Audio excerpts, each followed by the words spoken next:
Sveiciens no Jelgavas, Pastieles 34. Mēs šobrīd atrodamies pie vienīgās 12 stāvu ēkas, kas ir renovēta.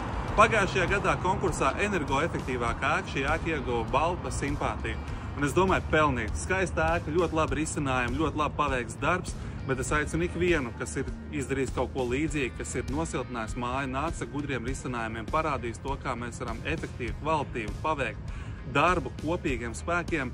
Līdz 18. jūnijam iesniegt konkursā energoefektīvākā ēka Latvijā savus pieteikumus.